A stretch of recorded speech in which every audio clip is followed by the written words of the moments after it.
Good morning and welcome back to Mobility Matters. I'm your host, Javier Betancourt, Executive Director of the Citizens Independent Transportation Trust, or CITT. We're a quasi-independent agency of Miami-Dade County charged with overseeing your half-penny sales tax for transportation. If you're interested in learning more about us, please visit us on our website, miamidade.gov/CITT. So having done this podcast and having been an urban planner for a number of years, I've met a lot of amazing people. We are blessed in Miami-Dade County to have amazing architects, urban planners, and transportation professionals right here in our own backyard. And these are people who are really nationally, if not internationally, renowned. And yet, sometimes I think we don't appreciate them enough because we have them so close. So part of what I'm trying to do with this podcast is to showcase the great people we have here in Miami and their thoughts and their leadership in the mobility space. So one person in particular I've known for, decades now, and is one of these amazing internationally renowned planner, architect, thinkers that's really doing great work throughout the world, including here in our own backyard, and that is Victor Dover. Victor, welcome back to the program. Thank you, Javier. Thank you for everything you do for our community. I appreciate it. This is the easy part. You're doing all the hard work and all the good work. So, and Victor, I should note, is both the founding principal and I believe president of Dover Kohl Partners. That's right. Okay, good. I got that right. And you have many other hats that you've worn over the years and continue to wear. So, Victor, for those who may not know you or haven't seen you on previous programs, tell us a little bit about yourself. Well, I'm a town planner and urban designer, but what that really means is that I have the best job you can imagine having because I get to travel around all over the country with our team and help local governments and developers and communities, foundations, neighborhood groups decide what they want their community to be when it grows up. Mm-hmm. You know, cities are always works in progress. They're ever changing, right? And every generation gets its inherited situation, and then they get to make their timely upgrades to it. So we do planning with that idea, visualizing change before it occurs. And that, of course, inevitably leads us to things like street design and transportation matters. I also, from time to time, have been known to sign in at events as Victor Dover of the Red Road Bike Lanes Users Association, which might not actually exist, just to see if I can get the DOT or the Department of Public Works to pay extra attention. And you've been involved in a couple of key organizations over the years. One is the Congress for New Urbanism, which I guess at some point we need to drop the new because it's been around for some time now. But tell us about the Congress. CNU is actually coming up on its 34th Congress, which will be held in Northwest Arkansas. We just had the 33rd one in Providence, Rhode Island. But the new urbanism idea that phrase has been out there since the mid-1950s. Yeah. It was always held up as a contrast to conventional suburban sprawl, which is an easy thing to compare. It's sort of like, which would you prefer to eat, the rock or the jelly donut? You know, the new urbanism means making neighborhoods in a kind of an intentional way and making them places where people want to be. And that translates into great popularity. When they get implemented, they tend to be popular with home seekers and sorry about that. Well, I mean, you got a fanfare on there. We go. The new urbanism movement has been evolving all along, but it is often thought to have started with Seaside, Florida in 1980. Many people look at Miami and the School of Architecture at the University of Miami in particular as the cradle of the new urbanism movement, and that's because people like Andres Duany and Elizabeth Plater-Zyberk have been teaching there since, back when Joe Kohl and I first showed up as graduate students and before. And we were their students and learned a lot from them. People ask me, well, why Miami? And I explain it like this. It's the old saying that necessity is the mother of invention. We look around and we can see that what we have going isn't sustainable. I could have told you in 1986 you were going to be choking on traffic in 2010 and 2025. And we were right about that. So the benefits of the new urbanist approach, which basically is compact, complete, connected communities, go far beyond environmental benefits, avoiding draining the Everglades to find room to accommodate our growing population. That's an obvious one. They go beyond benefits to households, which is having a place where you can get to know your neighbors, that kind of thing. They also include addressing our fundamental challenge right now with traffic congestion. And Some of us are old enough to have lived or grown up as kids in the last years of the golden age of the automobile. Yeah. What the traffic engineers call the free-flowing condition was common on American roads. And most of us went at age 16 to the DMV to get those keys, and it seemed to represent freedom. But if you talk to people who are between 16 and 25 today, very few of them refer to it as freedom. Yeah, They look at it as a burden. Many of them don't even bother to get their driver's licenses. Mm-hmm. But when you say, well, hey, just drive more, it gets cheaper by the mile, they don't buy it. They think, what about all that gas? What about all those tires? What about paying for parking? And what about sitting in traffic when I could be having life? Yeah. So I think we've reached a kind of tipping point, not just in Miami-Dade, but all throughout the Sun Belt in that way. So I'm glad to be part of that.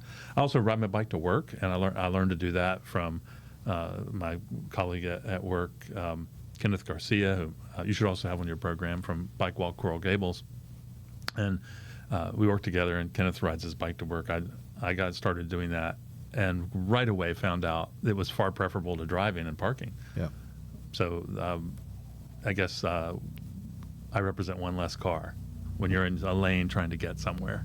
I appreciate that. And your offices, and I believe you also live right here in South Miami, right? So you I live in kind South of Miami, and everything then in close daily proximity. border incursion. I cross Red Road to the city of Coral Gables. Excellent. And so, speaking to that, another organization you're kind of involved in that's a little more local is Green Mobility Network, and by some extension, I suppose, Friends of Ludlam Trail. Right. So years ago, my wife Madi, who people refer to as the Bike Somi, South Miami Bike Somi lady, got me involved, and we've participated with Green Mobility Network in a variety of ways. One of the most fun things, it sounds small, but hear me out, that Green Mobility Network does is they provide a bike valet service at community events. So if you go to the Deering Seafood Festival or the Fairchild Garden Chocolate Festival or whatever the event is, chances are if you ride your bike, someone will park it for you and watch it for free while you go enjoy the event. It's kind of a little reward for people who decide to be part of the solution rather than more of the problem. And I love Green Mobility Network for that and all the other things it does with the advocacy opportunities that visibility provides them. I'm also on the board of Tropical Audubon Society and Dade Heritage Trust. So there's a kind of intersection between these three subjects: transportation, absolutely, historic preservation, and environmental conservation. So I try to stay in the middle of all three. Yeah, excuse the pun, but I've always felt that mobility really is at the intersection of the cross-section of so many different issues. Including our economy. Economic development, land use, affordability. You can't talk about affordable housing without talking about transportation, which is the flip side of that coin. So, that's why what you do is so critical.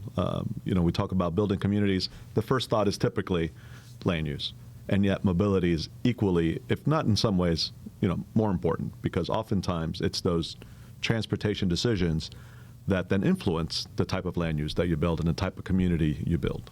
Right? Well, if you drill down on that for a sec, Brent Tadarian, who's a well-known planner, famously said the best transportation plan is a good land use plan. I would modify that a little and say land use and urban design, because it's not just the numbers about how you mix land uses or bring things closer together in proximity, but how you design the environment so that it feels natural to go from one activity to another in your daily life. But if you're doing so by walking, biking, and transit, or short trips, because remember, cars are also a great tool. We tend to overuse them, not just in our community, but in Houston and Los Angeles and Dallas and Phoenix, Atlanta. We're all overusing them, but it's kind of great to have that option when you need it. So if you look back about 30 or 40 years, it was customary to drive 1.5 miles to a hardware store. And now it's customary to drive 7 or 8 miles to a gigantic home improvement big box. Yeah. And we just all sort of gradually got used to shifting from one to the other.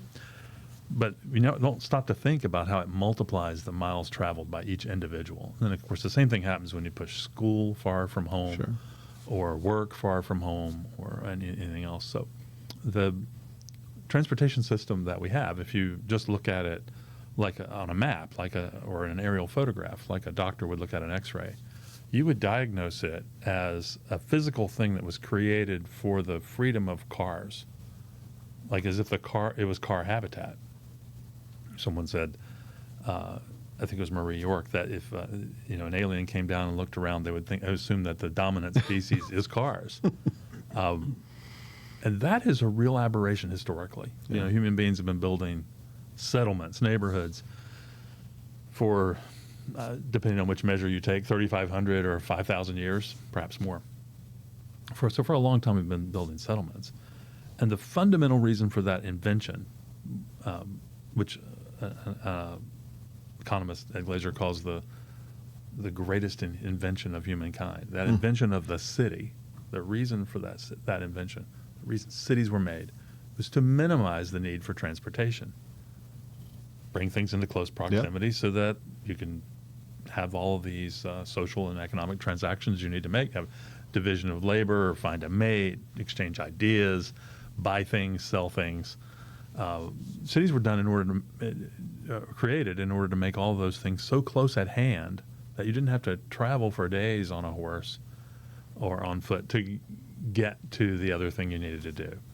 And Americans, we tend to forget that, because if you look at especially our Sun Belt cities, which were largely constructed after World War II, you'll start to get the impression that they were designed to maximize the amount of transportation going on, to maximize the amount of time people spend in their cars, even arguably to maximize the congestion and to maximize the waste of energy and gas and tires and space, all the other things. Because the single occupant car trip is the least efficient way of moving around. And of course, the cars, which remain parked 96% of the time, take so much space to store that it ends up eating away at our cities, kind of stomping on our center cities from the 1960s forwards in the same way that Godzilla stomped on Tokyo. So I think we need to get back in touch with the idea that cities were designed to minimize transportation. And you can see hints of that. The discussion about the so-called 15-minute city. Carlos Moreno has promoted that idea, and he's a key advisor to the mayor of Paris. And if you just look at what Paris has done during the last decade or so that Mayor Hidalgo has been in power, she's been fixing that, like pushing back to the idea that people should be able to find, wherever they start off their day, within 15 minutes travel, most of the things they need for daily life. And they might be 15 minutes on transit or 15 minutes on a bike or 15 minutes on foot, depending on how you define it. And this is why I focus so much on short trips when it comes to cars. So most of our trips are short trips. The majority, 75% or so of the trips Americans make out of the 10 or 12 or 14 car trips per day per household that they make in suburbia, most of those trips are pretty short. They're not the long distance commute. Maybe 4 or 5 of those trips might be, thought of as commutes to work. All the rest are what the traffic engineers call discretionary trips. A trip to get an ice cream cone, a trip to get an Egg McMuffin, a trip to take a kid to piano lessons. And since many of those things happen within a couple miles or so of home, they're easily replaced with, if you have an interconnected street network, with a local trip instead of a trip on the regional road network jammed with cars at peak hour. But there are also many of those that are easily converted to a walking or biking trip. So I think that's really the sweet spot for community design, because when we design the community and arrange the land uses so that they inherently sponge up and shorten trips, we start to unlock all of those forgotten modes of travel. Traffic engineers like to call walking and biking, quote, alternate modes of travel, or alternate modes of transportation. Should be the primary, right? Well, walking and biking are the original modes. Yeah. And biking's been around longer than driving, for what it's worth.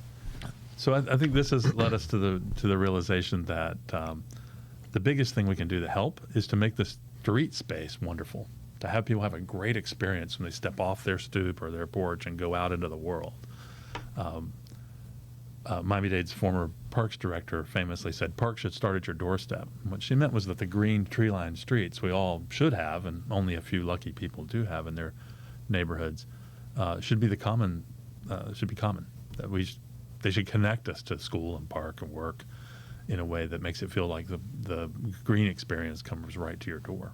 And I think those two ideas go closely together. Wow, you packed a lot into that. And we won't be able to unpack it all here, but the good news is we're going to have an opportunity to hear more from you, but then also 4 other authors. And I should note you brought your book, and so all these ideas that you've been contemplating and working towards over a lifetime, you've written about, right? And so, yes, people should hire Dover, Kohl Partners, but to the extent you can't, you can read all about it in your book, and we'll get to your book in a second. But as I said at the beginning of the show, Miami really is blessed with a lot of great thinkers and practitioners in this field, in urban planning, design, architecture. And as I was contemplating doing something with the book fair, which is institutions going on 40 years strong now, and is about to open right around the corner here in mid-November, I wanted to plug into that event. And working with the book fair and then ultimately working with you, we conceived of an author panel around this topic, right? Cities, mobility, and kind of the intersection of those two things. And we didn't have to look far to find local authors in this space. So you're one of them, and I know that you've written several books in partnership with others. We also have, I guess, Chuck Bohl at the University of Miami. We have Juan Muyerat with Plaserbia. And then I know we kind of rounded out the panel with a couple of others from out of town. So tell us about this author panel that's coming up. When is it, and what are we going to discuss? Well, if you come to the panel at the book fair and listen to the authors, you're going to realize that it's not just about transportation right. or street design or the nerdy details of traffic engineering. It's also about the bigger picture, the livability of our community, the chance to use the design of community to solve enormous global problems, whether it's climate instability or loneliness or and everything in between. Yeah. So I think you'll get all that. And although, we started with transportation as kind of a root subject, the most global of the speakers will be Chuck Bohl, because he's going to talk about the Art of the New Urbanism book, which is this one. Chuck conceived of an exhibition a few years ago and recruited my business partner, James Doherty, to curate that exhibition. And they pulled together work from more than 100 artists who had illustrated visions of the new urbanism into the exhibition. And so Chuck will describe that. And then we'll hear Juan Muyerat, who has collapsed a lifetime of experience in urban design and placemaking into a calendar that is a really fun read, and you'll get a kick out of seeing that. So Juan from Plaserbia is the name of his firm. We'll tee that up and introduce it. We'll also get to hear from a little bit from me about street design. I wrote a book about a decade ago with my buddy John Massengale called Street Design, The Secret to Great Cities and Towns. And we've just spent the last 4 years creating a new, altogether revised second edition, which is a lot bigger and thicker and more colorful, and I think hopefully a lot more useful. So I'll get to show that. That book should be out in the next couple of months. And then our out-of-town guests are also fascinating. We hear from Wes Marshall, who wrote a book called Killed by a Traffic Engineer. And of course, the first thing you notice when you look at the bio of the author on the back of the book is that he is himself a transportation engineer. Reformed. That's right. And he basically lays bare all the bad habits in the profession that are leading to the massive epidemic of injuries and deaths in our roadways. People inside cars, people outside cars, car-on-car violence, car-on-bike, car-on-pedestrian violence. It is really shocking how much of that is embedded in the manuals and the standard practices in traffic engineering. My favorite pieces or examples of that is when they refer to one of these mayhem-inducing terrible events as an accident. It's hard to call it an accident when the traffic engineers who designed that street knew perfectly well it was not only going to happen, it was likely to happen. And after speeding up and widening the road, they were making it more likely to happen. So we can talk about speed in a minute if you like. But Wes is a terrific author and speaker, and I think you'll enjoy hearing him spell all that out. The book created quite a stir, not just because of its amazing title, but because it was sort of like an announcement that the emperor had no clothes. Right. And proud of him. So I'm really happy that he's coming to town to talk about it. Angie Schmidt, who also wrote one of the books that will be described, talked about her personal experience as a person on foot and how, as a new mother in Ohio, where she lives, she felt constantly imperiled by the design of the environment around her. And she was a writer for a number of national publications and started researching this topic, wondered why it was the case we were having so many losses of life and injuries and property damage in traffic. And her research became a whole series of articles and then later into the book that she'll introduce. And hers, I believe, is called Right of Way. And so we have actually all those up here on screen Right if of you're way, able to see them. Whose streets are these anyway? Yeah, it's excellent. Yeah. We have 44,000 people a year killed in our country in traffic. Wow. The fastest increasing percentage of those, by the way, that's 10% up over just a couple of years ago. So it's rising rapidly in the post-pandemic world. Sure. But the most rapidly rising percentage of those deaths are for pedestrians and people on bikes. So the world is becoming, our world in the Sun Belt especially, is becoming slightly more dangerous with each passing month when we should be making an international project to make it slightly safer. We are the only industrialized nation in the world with such a poor record. It really stands out when you compare what's happened here to what's happened in the rest of the world. In addition to simply having poorly designed transportation networks that lend itself to those accidents, quote-unquote accidents. Collisions, crashes. I would imagine this has to be a big part of the reason, right? For sure. I mean, I can't believe the amount of times, I just look to my left, look to my right, and people are literally driving with their phone in their face. Absolutely. Yeah. And we've all done it. You pull up to a stoplight and you say, I got to check that message. And then the person behind you beats their horn because you missed the green light. And so I think it's contributing not just to the collisions. Remember, we don't call them accidents. Crashes, collisions. It's contributing to road rage. It's making life in traffic even more frustrating for everybody. So for sure, that's a problem. Distracted driving can come from any number of distractions. We are in these acoustically sealed, comfortable environments with climate control, and they're very quiet now. And you control your own music, and you might have it cranked up loud. People aren't just looking at their phones; they're also putting on their makeup in their rearview mirror, or they're eating in the car. We've all done it, and so this is making it slightly more dangerous. The other prevailing theory for why the deaths are rising so much faster than the sheer amount of travel is that the vehicles themselves have changed. The old crash test dummy videos you've seen where you see slow motion as a sedan crashes into a person and they fly up over the hood and maybe smash into the window, and that's terrible, right? But with the big, gigantic SUVs and the big GMC trucks and these kinds of things that are now commonplace suburban assault vehicles, they are so tall that the chances you could see over the hood from the driver's seat and notice there's a child walking in the crosswalk are greatly diminished. Yeah. And now, of course, when that collision occurs, the person will tend to go under the car and have or under the truck and have a much lower rate of survivability. So, one collision, one life lost this way is too many.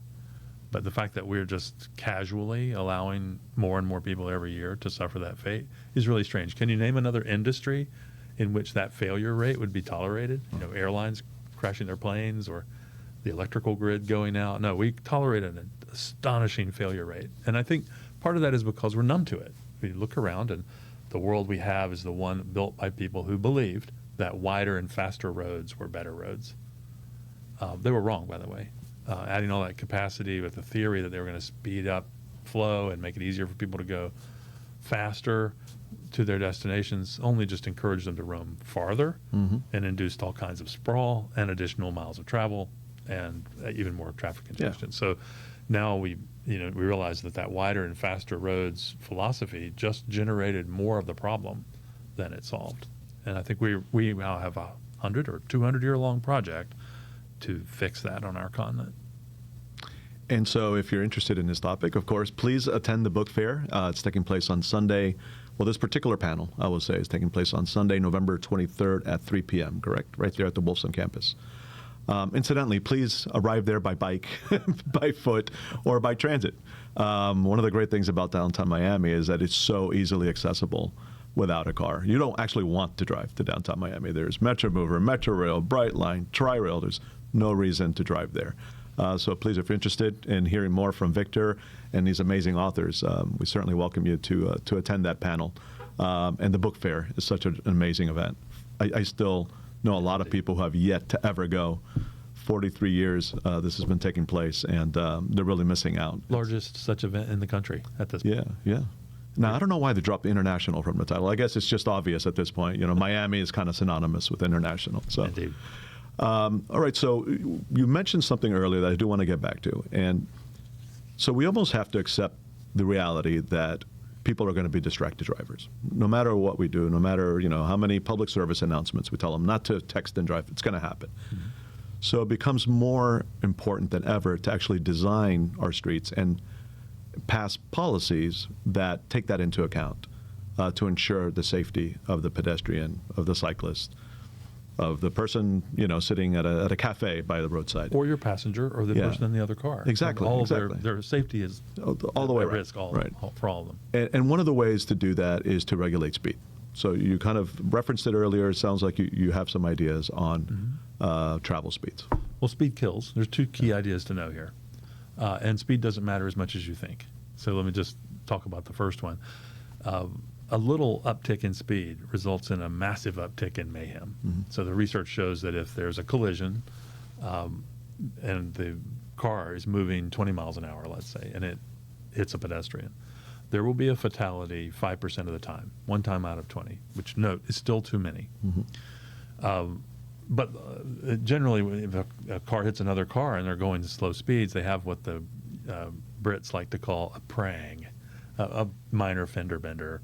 Everybody gets out, they exchange insurance information, shake hands, and everything's okay. Nobody died. But when the speed goes up, something really powerful happens. And just a little uptick in speed to, say, 30 miles an hour. If that same collision occurs, there's a 45% chance that there will be a fatality. And if the speed goes to 40 miles an hour, it goes up to 75%, 80% likely at 45 miles per hour. So that little change in speed isn't much in our modern cars. Model Ts topped out at about 22 miles an hour, right? So the streets of Coral Gables were designed for those. But our modern cars are so quiet and so efficient that you can just sort of glance at the accelerator in your floorboard and whisper, "I love you," and the car will speed up from 20 to 30 miles an hour. It doesn't take anything. You hardly even notice that difference, and yet it's such a huge percentage difference in the likelihood of an injury. Now, but hearing that, people have to be thinking, yeah, but if I had to slow down and go 25 miles an hour all the time, or even just go the speed limit all the time, that would really slow me down, and that's not actually true. And there we're going to get a little nerdy and nerd out, please. But there's a thing every engineer knows about. Every engineer studies in school called the speed flow capacity diagram. You can actually Google that. And what it basically says is that as you increase the speed of, for example, vehicles in a lane, you get in that lane of traffic or through that lane of traffic more vehicles per hour as the speed increases. And then you increase it some more, you get more cars through that lane of traffic. That all sounds right? Here's the counterintuitive part. At about 26 miles an hour, we lose that efficiency. We actually, first it's just diminishing returns. And then as the speed goes up even farther, we get fewer cars per lane per hour through that same street. And so if you think you're helping by flooring it and getting up to 40 miles an hour for a few hundred feet until you slam on the brakes again when you see the tail lights of the car in front of you, or a traffic signal or a stop sign, you're not helping at all. You're not helping yourself get to your destination faster once you're going that fast. And this is not true on the interstate, where there's no interruptions, no access or whatever. But it is true on our surface streets and the streets we use in ordinary life. So speed isn't really even helping us very much, and yet it's causing all of these problems. So what do we do about it, and what are we doing about it? Well, I think there are a couple of things we should be doing. Well, first, enlightened cities and progressive cities are doing street designs that are designed to make it feel natural to go slowly and safely. So if you look, for example, at our neighbors in West Palm Beach, the redesign of Clematis Street, which we had a hand in, has deliberately narrow lanes, and you're very aware of the oncoming car in the opposite direction, and they have street trees within your field of vision, and the sidewalks are wide, and so it looks like a pedestrian habitat into which you've been invited with your car as a guest. Like you brought your pet along, right. Your Toyota. Behave accordingly. Exactly. And so you drive down that street. You never stop to even think about the fact that it feels natural to drive slowly. So the design is the thing that matters. What matters least? Putting up a sign with a different number on it. Just changing the speed limit is very much proven to have very little effect on driver behavior. And hoping we could enforce our way out of that problem, of course, remains interesting to many municipalities. So you see speed cameras and things like that being talked about. But it'd be very difficult to come up with a law enforcement agency that could actually catch every single speeder every single time. They're just scraping a few egregious violators off the top of that big pile of those of us who decided to go too fast or didn't even realize we sped up because we were listening to the song on the radio. And if we were to be honest about who we are as a city, Miami can be a bit of a lawless kind of city. Just the fact that there's a speed limit sign doesn't necessarily mean that we're going to follow it, right? It's and I don't know if that's unique to Miami, but I think we take it, to a different level. Dave Barry once wrote that he thought the drivers in Miami drive according to the traffic laws of their home country. Because they have municipality full of people who grew up somewhere else. Sure. Some of them in places where they have one set of rules or expectations for motorist behavior, and some in others. But that I think the main thing is that they're looking through their windshield, and all the signals that they're receiving through their eyeballs say, "Go ahead and speed up." Yeah. Why wouldn't you? You get this extra wide lane, which has several feet of extra asphalt for who knows what reason. Certainly not a good reason. But that encourages you to go faster. And then it has 5 lanes of traffic, which are 6 lanes of traffic, 7 lanes of traffic, which were designed for that short period of the peak hour. And then when the peak hour is over, all that extra asphalt is just inviting you to press the accelerator. Yeah. So the most important thing is to pick the places we want to be walkable and safe, and where we want to drive those bad statistics into better territory, pick those places and then design the streets so that it feels natural. And also, at the same time, we'll make it natural to walk. You mentioned downtown Miami is an accessible place to come to the book fair because you can walk or bike or use transit there. Well, it's designed for that. Small blocks, for example, buildings that have front doors and windows facing the street. Yeah, it's not a coincidence that our most historic neighborhoods are the most walkable, right? They were designed before the car. And Coral Gables, where my office is located, is also especially blessed. People look at it on the aerial or Google Earth image of Miami-Dade, and they see a green area surrounded by lots of gray. And that's simply because at the time when they were designing the community, they planned for lots of street trees. They said street trees will be the norm.